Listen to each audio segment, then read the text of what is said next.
I want to talk about Heartburn.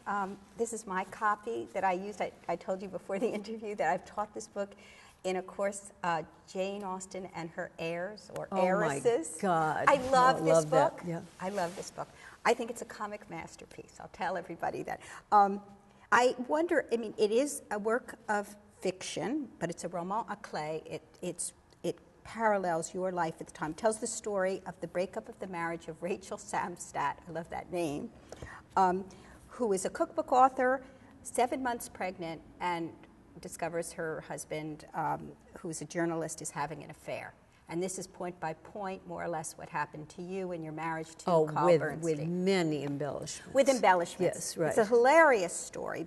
And I wonder, thinking back on it, how you feel. I mean, how do you feel about having written it? It took tremendous courage, it seems to me. Would you write it again? No, you know, it doesn't. I don't think it takes courage to write. Why not? You know, because it's what I do. Yeah. Everything's grist, I right? write about, I mean, many writers, many novelists, and I do not count myself a novelist. I count myself as a person who once wrote a novel, a novel that is always described as thinly disguised, but nonetheless a novel. It is definitely a novel. And you know, I just think that when a story happens to you and you're a writer, you are someday going to find a way to write about that story.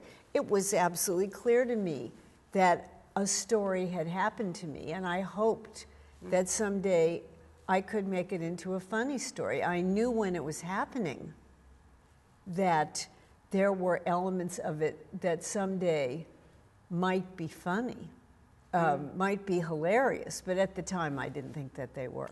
Well, of course, it launched you in a sense. Would you say that this book really launched me? Well, I don't know if that, you were launched already, but it gave you another level of visibility. I don't know. It certainly made me, notorious. Yes, it was something. It was definitely something in my career, absolutely. Okay. Yeah. Well, it also contains recipes. I still use the vinaigrette recipe in here. It's really good, isn't it? It's really good. I know. It I'm always really works. proud of that. So it's about food, too. And food is a motif in your writing. And, of course, you know, you wrote the screenplay and directed Julie and Julia. You say that in the 1970s, you cooked you made all the recipes in Julia Child. 1960s. In the 60s. In the 60s, you had to cook all well, not everything in Julia Child, not at all everything, but quite a.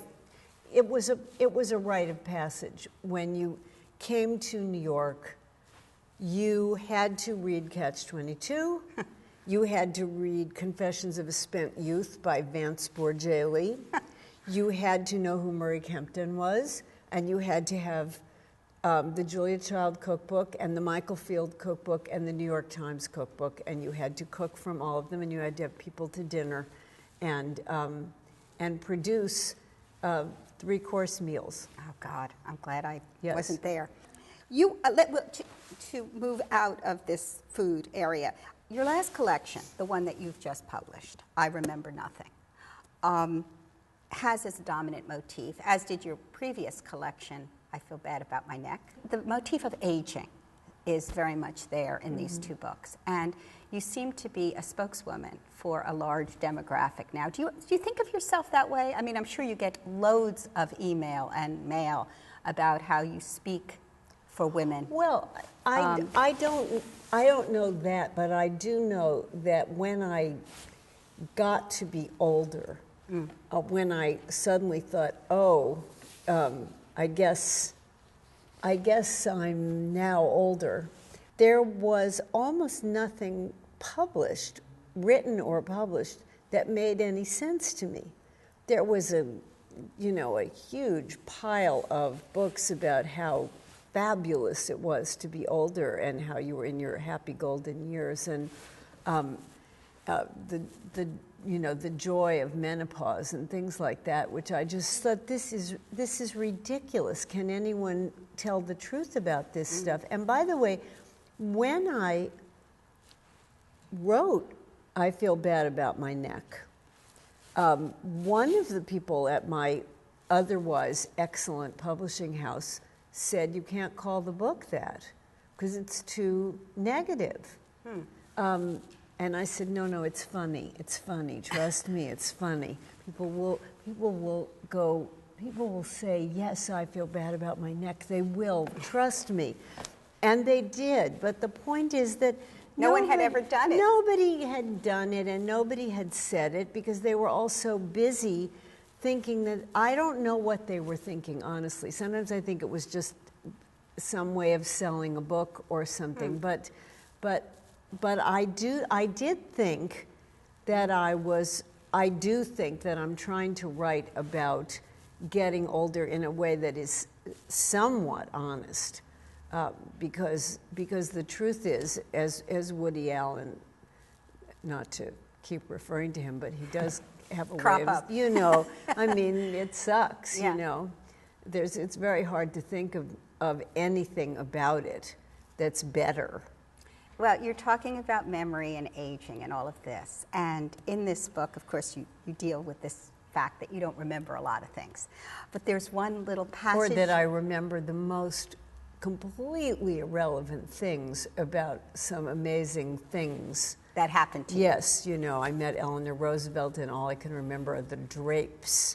That is really, that's right. You know, that's... Well, here, this is the March on Washington. Read this. I mean, it's about Norman Mailer. Oh, so, don't tell them. okay. We'll get to it. Please. We'll get to it. I marched on Washington to protest the war in Vietnam. This was in 1967, and it was the most significant event of the anti-war movement. Thousands and thousands of people were there. I went with a lawyer I was dating. We spent most of the day in a hotel room having sex. I am not proud of this, but I mention it because it explains why I honestly cannot remember anything about the protest, including whether I ever even got to the Pentagon. I don't think I did. I don't think I've ever been to the Pentagon, but I wouldn't bet a nickel on it one way or the other. Norman Mailer wrote an entire book about this march called The Armies of the Night. It was 288 pages long. It won the Pulitzer Prize, and I can barely write 2 paragraphs about it. If you knew Norman Mailer and me and were asked to guess which of us cared more about sex, you would, of course, pick Norman Mailer. How wrong you would be. Well, we discussed already your parents, who were screenwriters and specialized in romantic comedies. How did that affect you? I mean, we've already said that you wanted to be a journalist initially, not a screenwriter. But I wonder if you were schooled growing up by them and watching movies and talking about things like structure and pacing and dialogue? No, I used to, you know, we sometimes used to go hang out. We certainly had been on sets growing up and had met Jimmy Stewart, and we met Fred Astaire, who was in Daddy Longlegs, which is a movie they wrote that's kind of a divine movie. It is. And when my father was producing Carousel, which they did the screenplay for, I remember sitting in the mix. The mix is one of the most sort of awful, in my opinion, difficult parts of movie making, where you spend 2 to 6 weeks making sure every sound in the movie is exactly right, and putting in the little bird sounds, and making sure the sound of running water goes under the bathroom scene and things like that. And it's very meticulous, difficult work. And they were mixing a scene in Carousel that I remember going and just watching 35 times as they did it over and over and over, and crying every single time.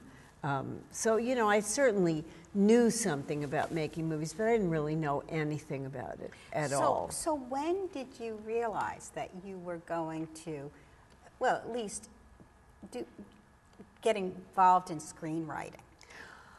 You know, there was a moment in New York life in the late 70s where everybody tried to write a screenplay, and I was one of them. And I wrote a screenplay, and I, you know, I mean, it was one, and it sort of worked, and it got made as a television movie, and it was not good, by the way. But because of it, someone asked me to do another screenplay. So then I did about 12 screenplays that nothing happened to at all, but I made money for doing them. And right in the middle of this, I got divorced. So I really needed more money than I had been making as a journalist. And I thought, well, I'm just going to write screenplays for a while, and then I'll go back to real writing. But Silkwood was then made, which was my first real movie.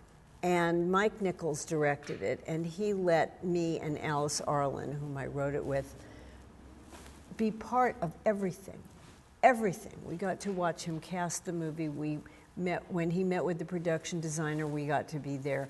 When he went to Texas to shoot it, we got to go to Texas and go to the set every day and watch Mike Nichols direct Meryl Streep in a movie. So it was like some amazing, you know, it was like going to the greatest film school that anyone could ever have gone to. And at this point I thought, well, this is interesting. This is very interesting. And it wasn't like journalism, which I pretty much knew how to do. And it's always very exciting to be on the learning curve.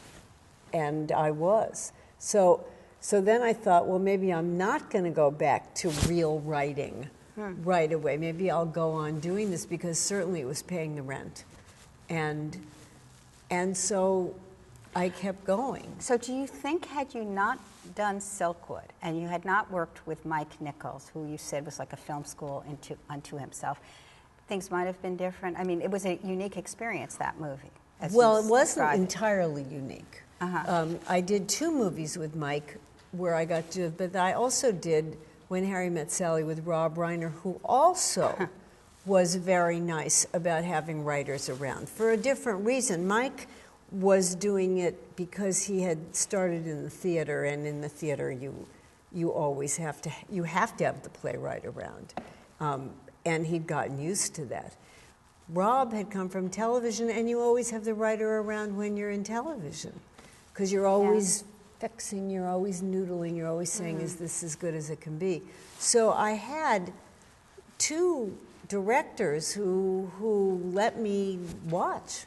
So you were lucky in both cases. Yes. Now, When Harry Met Sally, I mean, you talk about Silkwood, but When Harry Met Sally really, it seems to me, was your voice. That's where you found your voice.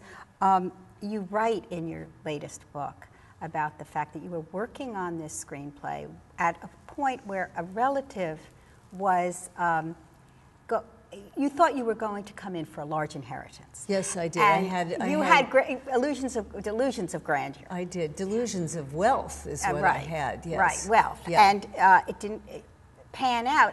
But had it done so, you would have thrown aside this screenplay, possibly. Well, I probably wouldn't have. Okay, but that's what I want to know. The day I thought I was going to inherit a vast amount of money, which turned out to be entirely untrue, I was at a very difficult point in the screenplay, which happened to be When Harry Met Sally. And I thought, oh, great, I'm going to inherit this money, and I'm not going to have to write all these movies for money. I can just lie around. So you feel you would have finished When Harry Met Sally, no matter what, even had you inherited a fortune? Well, probably, yes. But who knows? Did you feel that sense of something great being made there? No, I don't think you ever feel that with movies. Movies. Really? Well, you certainly don't. You have your moments of delusion, but movies. I learned very early how. I mean, my very first script that was made into the television movie I thought it was a really nice script, and it's really not a good movie. That's the first lesson. Now, by the way, I think it probably wasn't a very good script either.